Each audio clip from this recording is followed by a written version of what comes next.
I'm Keltie Maguire, and you're listening to the Kids or Childfree podcast. Hello, and welcome to this episode of the Kids or Childfree podcast. Today, we're doing a solo episode. It's been quite a while since we've had a solo episode, and I don't have any one specific thing on my mind that I wanted to share, but I thought I would do just a little, hey, this is what's happening in my world sort of episode, and specifically share a few reflections that I've had recently about my own kids or child-free choice. Now, I often talk about my decision to be child-free and the difficulties I had navigating my way to this decision, how long I spent on the fence, what that process looked like. I'm always very forthcoming. If you've ever attended any of my sessions or have worked with me in either a group or one-on-one capacity, to share the sort of fears that I've had, the frustrations, the different emotions that I've navigated as I made my choice. That said, we're now, several years on the other side of this decision, and I thought it might be interesting for you to hear a little bit about what my life as a child-free person is today. I'm not going to give you too much of a peek behind the scenes, only because I feel like that should be an episode in and of itself. And I was thinking that we should probably get my lovely husband, Chris, back on here. If you've not already heard Chris on the podcast, he was my guest in episode 20 of the podcast, where he talked about his decision and sort of, I guess, both how we made our decision separately and together. So if you're curious about that, make sure you refer back to his episode. I can link to it in the show notes of today's episode. But to bring us back to today's episode, I'm thinking that maybe Chris and I will do a little peek behind the scenes at our life without children. And so today I thought I'd give you more like a look inside my brain, how I've been thinking about and feeling about the decision not to have children, because it's still something I think about pretty often. I mean, on the one hand, it's just the status quo, right? This is a choice I've made. I wouldn't say I'm constantly comparing my life as a child-free person to how it might look if I had kids. But I think because I do this coaching work and I am talking to people each and every day about their own decision, it gives me a lot of time to reflect about my choice and to check in with how I'm feeling, what's changed over these last few or several years since I made my choice. And it's just interesting, I guess, to think about the things that are going on in my life outside of not having kids and how those intersect with having kids or not having kids, pardon me. Let's get into it. Something that's been going on for Chris and I both has been, I guess, considering our own aging parents. And in particular, his mom.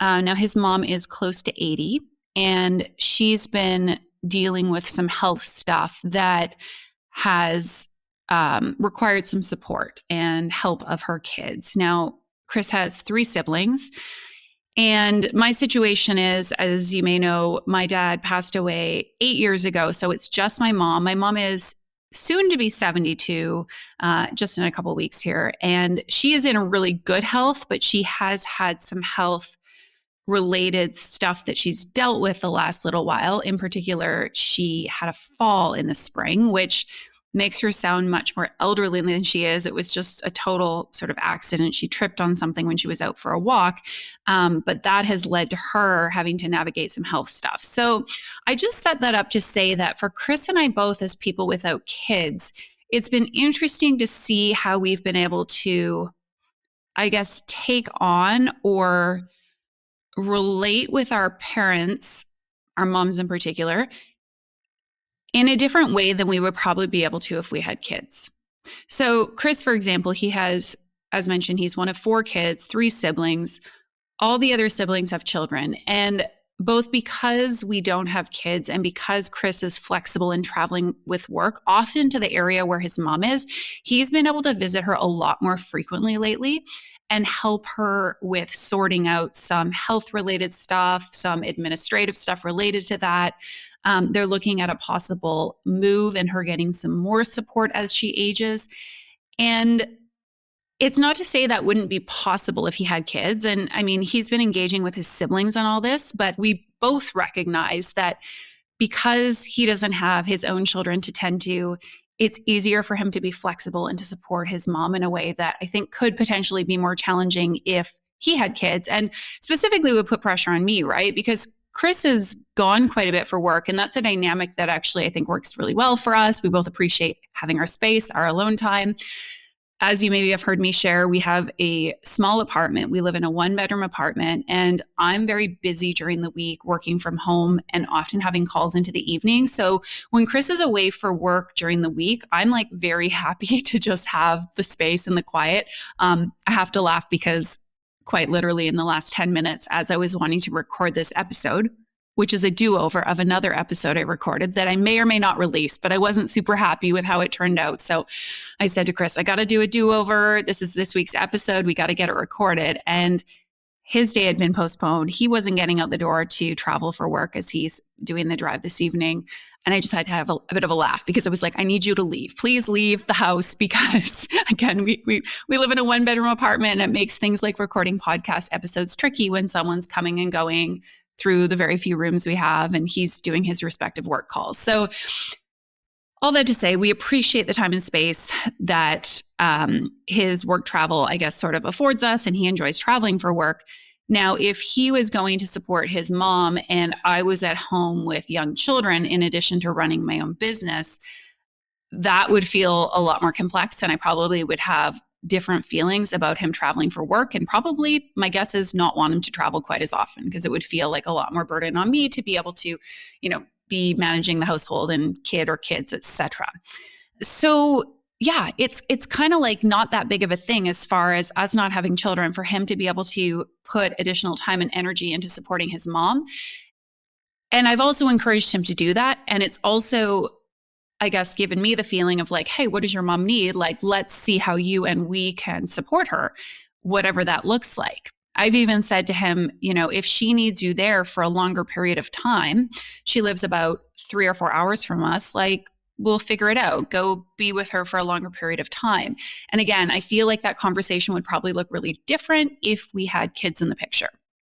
Now, as it concerns my own mom, my mom actually made a trip to Germany just in the last few weeks. She was here until last week. It was a relatively spontaneous trip, and she actually came here to seek out stem cell treatments, which is something that isn't widely or perhaps at all available yet in Canada. She has a torn meniscus in her knee, and so she has both the means and the interest to be able to come to Germany to get some stem cell treatments on her knees. And so I share that because this was a very last minute spontaneous visit. Aside from work commitments, it was easy for me to create space in my schedule to spend, I would say, like a lot of time with her. She wasn't staying with us. She was staying in the neighborhood, but we saw each other every day, often for several hours per day. She was here for about 2.5 weeks. I was also able to take her to medical appointments, I think 4 if not 5 days of the 2.5 weeks she was here. Now, I appreciate a lot of this has to do with my flexibility as a self-employed person. But again, if I was trying to juggle with Chris kids' school schedules or nap schedules or, just comings and goings and feedings and whatever it is, that's something that would be a lot more challenged. And so, when we think about this kids or child-free decision, often we think about what, were we to or would we have children? We think about the intergenerational connections. We think about our parents being grandparents. We think about continuation of, family traditions and legacy and all that sort of thing. But one thing I think is overlooked is that when we think about the path of not having kids, of being child-free, that there is something unique that it can effectively afford us in the relationships that we have with our parents, especially as they age. Because again, we can be there to support them perhaps more frequently. We have maybe more financial means to be able to help them in that way for those of us who need to support our parents financially. We have the ability to really prioritize them, again, in a way I think that is more difficult if we have children. And that's not to say that it's impossible to do that, but we often hear about what they refer to as the sandwich generation, which is the generation of people who, and typically I think it would be a generation or older than probably a lot of you, but the people who have both aging parents as well as young children. And of course, I just mentioned the sandwich generation. I don't know demographically speaking if this refers to like millennials or Gen X or what have you. But regardless, you yourself may be in that sandwich or potential sandwich if you're thinking about having your own kids. And I don't want to imply that it's a deterrent to therefore have kids, but we do need to recognize that it's going to change and shape the way that we relate to our own parents, if our parents are in the picture, if they're still alive, if we have a relationship with them, etc. Another thing, just in terms of family in general, that I've had to reflect on a lot with the choice to be child-free is I'm able to go back to Canada quite frequently. I'm aiming to go back twice per year. It's a 9 or 10 hour flight. It's obviously quite an expense, but it feels important for me to see my family somewhat frequently. I'll let you be the judge of whether twice a year is frequent enough, right? But it's what I remind myself is I am able to have a different kind of intensive time when I see them than if they were to live locally, which again, that can be a bad or good thing depending on your relationship with your family and whether you feel like it would be nice to see somebody, let's say once a week on a regular basis, or to spend a couple of weeks seeing them much more frequently, 2 or 3 times a year. So I was, for example, in Canada in the summer visiting my brother, his wife, their 2 kids. I saw my mom. Now my mom is visiting, and I also have plans to go probably over winter or spring, and then hopefully also next summer. Now, if I had kids of my own, I feel like I would be a lot more limited in doing that. And let's bear in mind that I'm someone who lives, again, a 9, 10 hour flight from my family, which I realize is perhaps more extreme than some of you may find, the situations you find yourself in. But with my family being far away, that is something that if I had my own children, it would be probably hard to do both financially, time-wise. I'd be looking at either probably bringing my kid or kids with me or with us. That would be a lot more of a financial investment. We'd have to consider things like kids' school schedules. There just would be a lot more in the picture. Whereas Chris and I, as child-free people, we have a lot of autonomy and independence. And Chris is very much like, yeah, go. If you want to support your family, you want to be there, you want to spend time with them, et cetera, like go, and or he'll come with. So that's something that's nice. And I think I just want to urge anyone who's on the fence, especially those of you who are considering the child-free path, but you're thinking in terms of lack with regards to relationships and how, we think things like, oh, well, if my siblings are having kids and I'm not, I'm kind of the odd one out. Or if I don't have kids, I don't get to experience my parent being the grandma or grandpa to my child. We need to remember that if we don't have kids, that can free up time, energy, money, et cetera, that we may not otherwise have available. So that's just something that's been on my mind and I've been thinking about quite a bit lately. Now, you may be already thinking about something related to this topic, which is, hey, that's nice that you're able to support your parents, Keltie and Chris, my husband. What about the 2 of you and when you're old? I mean, if they're needing the support of you, who's going to be there to support you when you're older? And I will say, seeing how people age and seeing what kind of either resources they have available, the support, the family or lack of support or lack of family, it does make you, broadly speaking, and me personally, think about, okay, so what would it look like for us? I mean, Chris and I, we sort of have ongoing conversations about who might support us if we were in need of support with a procedure like my mom, or help, managing admin stuff, or thinking about new living arrangements like his mom. And I guess the answer is both. We don't know right now, right? A lot of the things in the future remain to be seen in terms of what we might need, who will be there, et cetera. But what I can say is that we're certainly trying to be mindful today about both being prepared financially, taking care of our bodies as they age, taking care of our health, being mindful about nurturing and investing in the relationships that we have with friends and other family members. Again, I think we have this idea when we think about having or not having kids that if I don't have kids, I don't have family. And I realize some people's families are smaller, especially if they're an only child, or let's say their parents aren't alive, et cetera. But family can be comprised of and look like a lot of different things. And so we need to remember that just because we don't have our own kids doesn't mean we're not going to have family when we age and get older. But, I would say overall, it is good to have these sort of reminders in the form of our own parents or people we know who are aging or dealing with health issues, because it can be a powerful reminder of the things that we want to do and make sure we're, I guess, sort of intentional and conscientious about as we ourselves are aging. I wanted to take a quick second and tell you about this month's support series sessions. We have 2 events happening. The first is on November 17th, and this is part of our Confidently Child-Free support series. So if you are either pretty sure or perhaps have already decided that child-free is a path for you, you're going to want to check out our November session, which is all about navigating the holidays. Because we know the upcoming holidays in general, can be a tricky time to have chosen the child-free path. You may be getting questions about your decision. Perhaps you haven't quite made it yet, and people are just being unnecessarily nosy. Maybe you feel like you're on the outs because you're the only one without kids. Maybe there's other tough conversations that you're worried are going to happen. Just might be a no fun time of year for you. I hope that's not the case. But in any case, if you want to talk about how to navigate the holidays as a child-free person with other lovely child-free women, check out that session happening November 17th. Tickets are $45 for that, and I will link it in the show notes of today's episode. We also have our Kids or Child-Free support series session, which is happening November 24th. And this one is called Making Sense of Meaning. Now, when you are trying to decide kids or child-free, this can bring up big questions like, what path is going to feel, most filled with purpose? Is my life going to be meaningful if I have or don't have kids? This decision of reproducing or not, or having and raising a child, I should say, is very intrinsically tied to ideas of purpose and meaning. And so this session is going to be a deep dive into helping you figure out, what does a purposeful, meaningful life look like to you, and which kids or child-free path might it be most aligned with, and frankly, how you can cultivate meaning and purpose regardless of what you choose. Because I'm all about helping you figure out how to create the kind of life that feels good and aligned with who you are, no matter what you ultimately choose. That event, again, is happening November 24th. Tickets are also $45 for that session, and I will likewise include the link in the show notes of today's episode. As a sidebar, and I won't say too much about it because I don't want to speak out of turn with her story, and I also would like to have her on the podcast in the future, but I have a dear friend here in Germany who's going through a serious health diagnosis. Now, she is single and she is child-free by choice. She's the same age as me, give or take, so early 40s.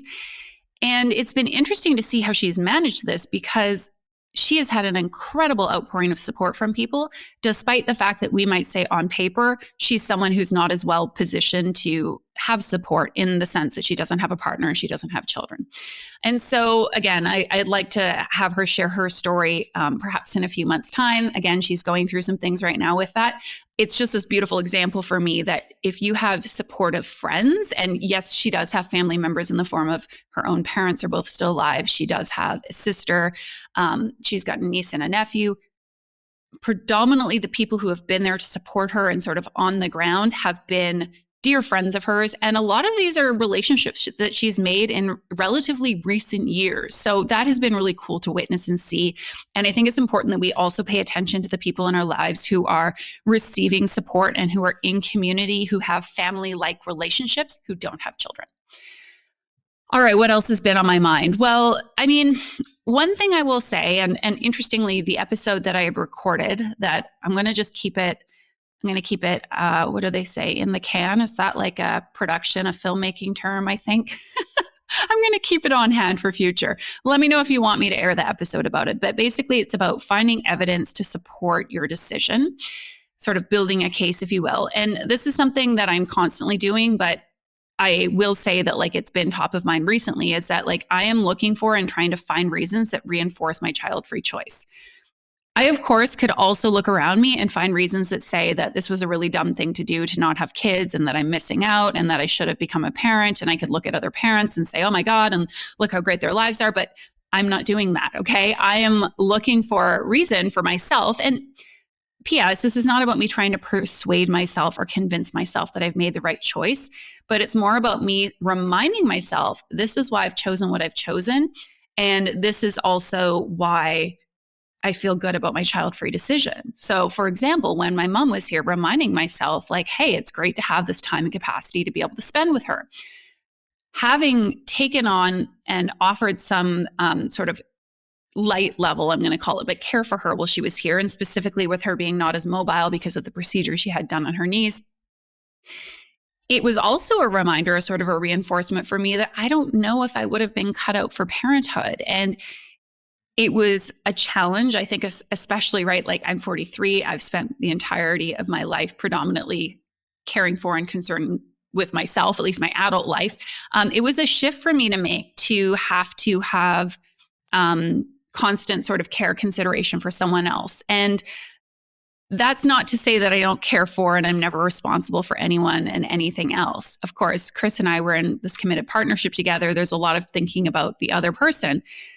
But again, we tend to operate as we're pretty like independent, we're autonomous. There is a lot of communication as far as, okay, what's happening and where, he just, before he left tonight, like he stood in front of our shared calendar and he's like, okay, this is where I am this day. This is where I am then. I'm probably going to come back then. And I was like, okay, cool.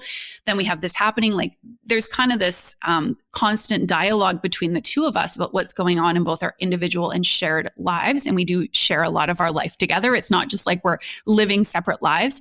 But that feels different than having somebody who really feels like they need you, right? And it felt like when my mom was here, there was a greater level of need than perhaps I've experienced, at least recently.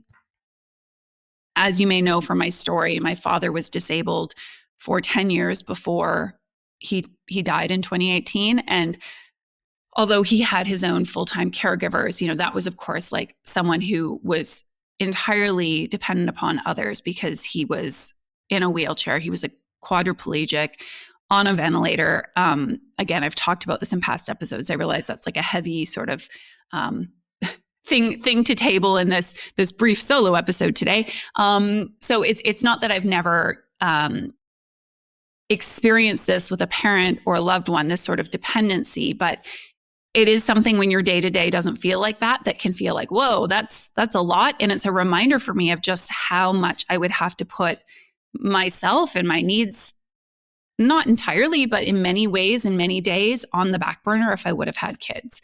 And I just want to be clear, this is not me saying like, you shouldn't have kids.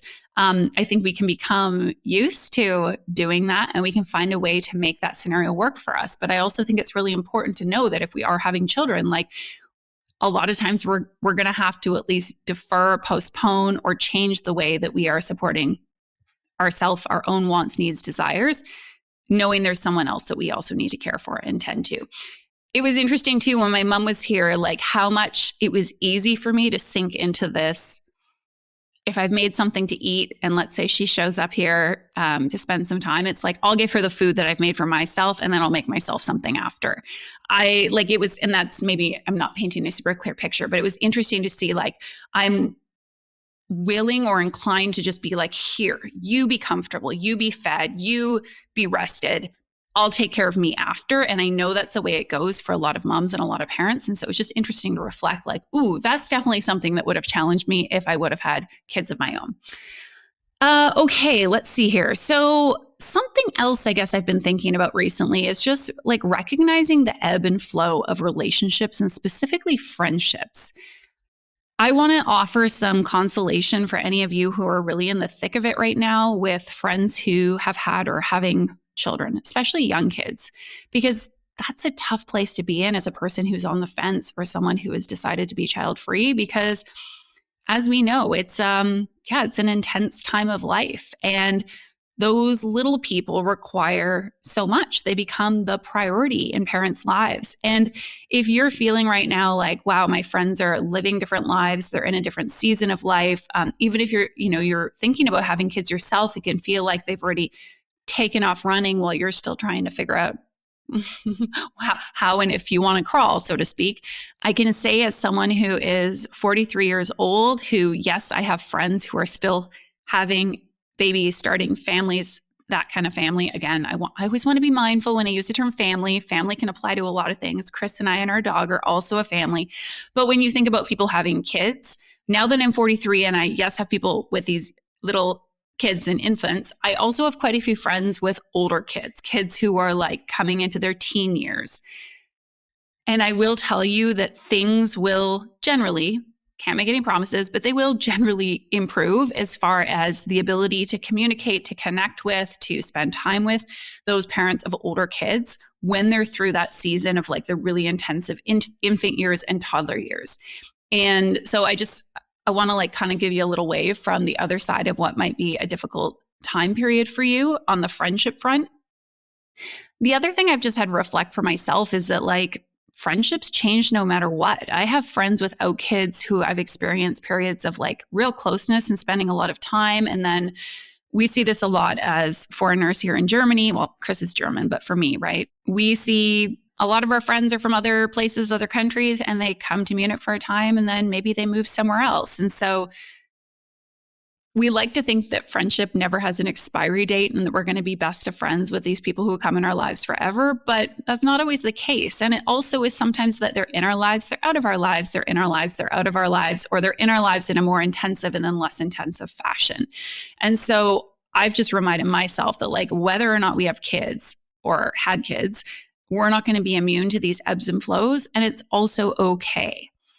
We had a cool experience, I guess, in the last couple months. I had said to Chris, something I want to be intentional about and deliberate, not just in my actions, but also just energetically kind of putting it out into the universe, is finding more friends who don't have children. And the reason is, yes, we can say, on the one hand, it's important to have people who maybe share the similar value as you on that front. They're living a similar lifestyle. But I would say even more than that, because I do have a lot of good friends who share values with me, who have kids, don't have kids, but live in different places, are doing different things, aren't always available, which brings me to the piece around the kind of friends I'm seeking is people to do things with and do things with spontaneously who live here in Munich. And when you have friends who are spontaneous and then spontaneously decide to move to another part of Germany, like friends of ours just recently decided to do, or decide to move to another part of Europe, like we've had multiple friends do, that makes it a little bit challenging on the friendship front to then have that like, okay, let's go for a beer at 8 p.m. tonight. So I and we are really looking for people who can be spontaneous and to do things with. And they don't have to necessarily not have children, but it's hard to be spontaneous and go for a beer at 8 p.m. on a whatever day of the week, right? When you have kids. And so I had put that out there, and we actually ended up meeting a really lovely couple a couple of months ago who do not have children. I don't know what their future plans are on that front. They're about 10 years younger than us. And frankly, it's not really my business. I mean, if they have kids or don't, we'll navigate that when we get there. But right now, they're people who we've seen a few times. We seem to have a lot in common with. They're very lovely, and they're people we can do things with. And for me, it's not about having to have people who are like my best of friends, my soulmate friends. If these people turn out to be that, amazing. But it's just so nice to feel like there still can be new people who come into your life to fill the kind of needs that you have. And right now our needs are more that immediate, like who are we going to hang out with on Friday evening because our friends have children or they've moved to other countries or they're in a season of life where they have other things going on. So whether or not you have kids, I think this is also the reality. And I just want to say, like, if you have kids, you may, and we hear this from friends of ours who are parents. I think the assumption for people without children who are on the fence, all the parents are hanging out without me all the time, that might be true for some of you. But what I hear from parents is we hardly see anyone. We're busy just trying to kind of hold down the fort, taking kids to lessons and activities in school and daycare and managing work and groceries and all the other stuff. So even if you have children, there's probably going to be different connections, different groups, different friendships, mom friends, dad friends, what have you, that are going to come and go depending on a myriad of different factors. Something else I've been reflecting on recently about this kids or child-free choice is just like how different we all are, right? I mean, earth-shattering, right? We're different from one another, but it comes up for me in my coaching work, but it comes up just in general when you hear about people's reasons for having children or not having children. And the idea or assumption that just because somebody else didn't have a kid, that they've done that or not done that as it may be for the same reasons as me. It's like we arrive at this decision for so many different reasons. And similarly, if you end up or decide to have a child or children, your motivation or reason, your why, could look very different from the next parent. And I was listening to a podcast episode the other day. I'll actually link to it in the show notes because I did have a couple of you recommend it to me. I think the podcast it's a Slate podcast, if I'm not mistaken, Death, Sex, and Money. Death, Money, Sex. No, I think it's Death, Sex, and Money, i.e. taboo things that we don't typically talk about. And it was between the host, who is Anna Sales, I believe is her name, and I'm afraid I don't remember the gentleman's name. He's the Slate Money podcast, Felix something or other. In any case, I'll put it in the show notes. But they were talking about having and not having kids and how that impacts one's finances. I'll be honest, I didn't find the episode fully insightful, but good to just hear people talking about this decision. And Anna has children and Felix does not have children. And it was interesting for me because it's a weird feeling or confronting feeling not to fully identify with someone who hasn't had children, like Felix, who he made a few little comments that I really, and so, okay, this is a secondary reflection, but I struggle with sort of child-free cliches or tropes or what have you, stereotypes. He made comments about, kids being smelly, like poopy kids, and little kind of jokes that I realized were meant to be playful and light, but these kind of things, they just land like what's the expression? I don't know. Something bricks land like a stack of bricks is, send me a DM if you know what the proper expression is. Land like a lead balloon. I don't know, whatever the saying is. I just thought, really, we're gonna engage in this because I guess for me, it makes me feel like it paints the decision not to have kids as one that's very superficial, that looks negatively upon those who have kids, who, looks down on kids themselves. And listen, some people feel that way. And I maybe talk about, kids and their sticky fingers. This is someone who struggles with like intense sensory things. It's like, sticky fingers. That was interesting. And then I guess what was a little bit, I don't want to say confronting, but it made me realize like how different we can all be. And I'm going to say it brought up maybe a little bit of shame for me. Like I was like, am I the problem? Is that Anna heard, and I apologize. Apparently this is like a really well-known podcast that a lot of people know might be pronounced Anna.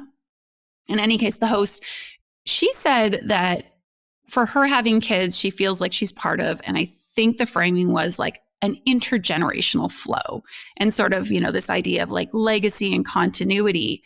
And all I could think was, is there something wrong with me that I don't care about that notion at all of intergenerational flow, that I don't feel connected to my ancestors? Maybe she called it ancestral flow. That sounds really magical, right?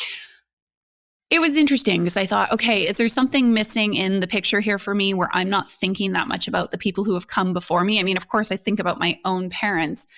I don't, and listen, maybe it's because I didn't have a great or close or long relationship with grandparents. I don't really, I didn't know great-great-grandparents for very long. I don't remember my great-great-grandparents that I knew when I was a child.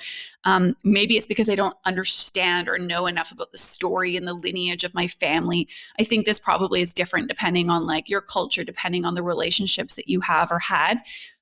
But it made me think like, is there a chip missing that this isn't something that's important? And it's also like the idea of legacy, right? Some people are like, but what about legacy if I don't have kids? And I'm like, legacy? What's the legacy thing about? Now, I'm taking off my coaching hat here for a second, because of course, if this is an idea or topic that you want to table in sessions with me, for example, or with your own decision, like by all means, let's take a look at that. And I'm very happy to support you with that. But I guess for me personally, it sort of just doesn't really land or connect with me in any sort of way. And I think it's also important to be asking these questions. And I do sometimes reflect on the fact that, the buck stops here as far as having more children from my particular bloodline. Now I have a sibling who has had kids, but for me personally, I think about all the women who've come before me and the amount of sacrifice and work and responsibility that they shouldered. And I feel like it's a real gift that I can choose this choice and be child-free. But I sometimes feel a little bit bad because I think often with the kids or child-free choice, it's this idea of like, my parents sacrificed, so I will sacrifice, therefore my child will sacrifice, or like they had kids, so I can have kids, so they can. And it's kind of weird. It's like becomes very circular. So let me know if this, like if anybody knows what I'm talking about. Interesting to think about. I told you this was an episode about reflection. So there's my half thought out reflection about legacy and ancestral flow and the fact that I just don't really feel it that much. And at the same time, I guess I feel a little bit of a burden or guilt of, I'm stopping the flow, right? All right, let's see if there's anything else I want to talk about today. I mean, I guess the last thing I would just leave you with is where it concerns my child-free choice. I mostly just have a lot of gratitude for the simplicity of my life, for the fact that there are not a huge amount of moving parts. I'm grateful that it's 7:30 p.m. on a Monday and I'm doing work that I really enjoy, and I only have to figure out, putting food on the table for myself and taking my dog out. And I don't love this word selfish, or let's say I don't think there can be anything wrong with like prioritizing our own wants, needs, etc. I think when we do so, it can also allow us to like show up and support and love on others. But yeah, it's kind of nice just being self-centered, or being able to center my energies on the things that I choose, which, like, let's be honest, if you choose to have kids, you're choosing to center yourself and your energies on that child or those children. For me, it's about putting my energy in other directions, supporting my clients, supporting my husband, being there for my dog, being there for my mom, as mentioned, being able to visit my niece and nephew in Canada and visit my brother and his wife. I guess it just looks different. So I mostly just think there can be a lot of complexity in life, right? There can be a lot to take our time, energy, money, whatever resources. And I feel sort of like I just have a few less irons in the fire. Do you love me with all my metaphors? I know that's a real metaphor. I like to say old-fashioned kinds of things that people probably don't say that much. It's nice just having a little bit of simplicity, I suppose. So I'm appreciative of that. Anyways, I guess that's all from me today. What else is new? I mean, we're here beginning in November. We don't know what our Christmas plans are. Things are up in the air. Things are allowed to be up in the air, right? This is a nice thing, I guess, about not having kids. It's like, I don't know what we're going to do. I don't know where we're going to go. We haven't had any travels the last 2+ months, which has been quite a stretch. But those of you who follow along on Instagram know that we had a lot of travel this year. We're hunkering down a little bit financially for some costs that we have with an apartment that we own in Canada that's had some unforeseen expenses. So we're just sort of figuring out where we should put our resources for the balance of this year, and also trying to finish up our year strong. Chris is a sales manager and has a big budget that he is, big lofty ambitions he has that he's trying to hit. And for me, I've got some good, exciting things coming on the business side over the next 6 weeks. So I guess the main thing I want to tease and just tell you about is that if you have been feeling like, hey, these different sessions and workshops and what have you that Keltie hosts seem really cool, but they're totally inconvenient. As mentioned, I live in Germany. I do apologize, especially for those of you who are in very vastly different time zones who aren't here in Europe. I know it can be tricky to attend things, and I do my best with that, but I also don't perform super well at, call it 3 or 4 in the morning. So that's why you're a little bit limited in when you can attend the different group offerings that I have in the workshops, etc. If you're finding that tricky, if you're maybe also someone who's like, as much as I'm sure all these folks who come together for these sessions are lovely, I'm more wanting to pursue this on my own. This feels private. This is something I want to delve into on my own time, maybe even without the support, like direct support of Keltie. I just kind of want to like go into my own sort of private protected space to explore this. Then I have something big coming next week. T-minus 1 week from when this podcast episode is released. I will be sure to share it with you next Wednesday, but it's going to be a little something to support you with your decision if you'd like to either do this solo and or at a time that works best for you. So keep your eyes and ears open for that. That is all from me today. I will ask you one more question, and that is, will you leave a rating or review for us? That would be so much appreciated. We are getting so darn close to 300 5-star ratings on Spotify, which feels like a tremendous number of 5-star ratings, but we've been hovering just under the 300 mark for weeks now. So if you listen on the Spotify app, all you've got to do is go in there to the Kids or Child Free podcast, leave a ideally 5-star rating, submit, and you're done. Now, if you listen on Apple Podcasts, you can also leave a star rating, and you can leave some kind words if you want to share how this podcast has impacted, helped, supported you on your journey. That would be so appreciated. The more reviews we get, the more I can attract incredible guests who want to come share their story with you. The more people are going to see this podcast suggested to them to help them with their own decision. It just makes such a big difference in enabling me to do and continue doing this work to support you on your kids or child-free journey. So if you have a moment to leave a rating or review, please do so. All right, that is all from me. You have yourself a beautiful rest of the day, and I will talk to you soon. Thank you for joining us today for another episode of the Kids or Childfree podcast. Now, before you leave, I want to ask you to subscribe to the YouTube channel because lo and behold, we have a YouTube channel. I've failed to tell most of you that this even exists.